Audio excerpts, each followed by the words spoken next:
প্রিয় বন্ধুরা, আজকে আমি যে বিষয় নিয়ে আলোচনা করব সেটি হচ্ছে যে আমরা অনেকেই জাতীয় বিশ্ববিদ্যালয়ে পড়াশোনা করেছি বা করছি, বা অনেকে অনেক ইয়ারে আছি যারা অনার্স ডিগ্রি এবং মাস্টার্সে আছি। তো আমাদের যখনই রেজাল্ট বের হয় তখন আমাদের আসলে গ্রেড পয়েন্টটা আসে না, এভারেজ গ্রেড পয়েন্টটা আসে না সব সাবজেক্ট মিলে, কিন্তু বিভিন্ন সাবজেক্টে কোন সাবজেক্টে কত পেয়েছি তা আমরা তখন সময় পাই প্রথম অবস্থায়।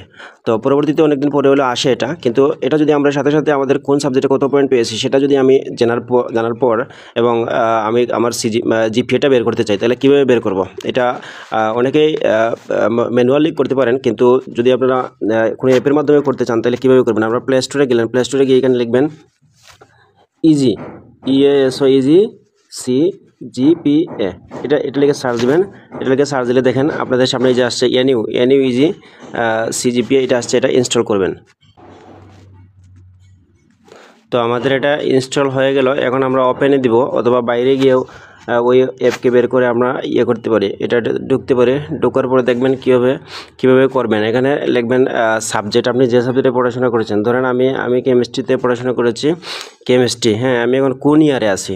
ধরেন আপনারা যে ইয়ারে আছেন এই ইয়ারটা দেবেন। ধরেন এখন ফার্স্ট ইয়ার আছেন, ফার্স্ট ইয়ার আসার পর ফার্স্ট ইয়ার এটা চেক দিবেন। চেকের পরে আসলে আপনারা দেখেন ফার্স্ট ইয়ারের এই সাবজেক্টগুলো আছে। হ্যাঁ, ফার্স্ট ইয়ারের এই সাবজেক্টগুলো আছে এবং কোনটাতে কত মার্কের পরীক্ষা এবং ক্রেডিট কত এটা আছে। এখন আপনারা ওই সাবজেক্টে ওই সাবজেক্টে কত পাইছেন এই সাবজেক্টের গ্রেডটা দেবেন। ধরেন আমি এই সাবজেক্টে A+ পাইছেন। হ্যাঁ, এই সাবজেক্টে পাইছেন আপনি B+ পাইছেন। এই সাবজেক্টে আপনি পাইছেন C+।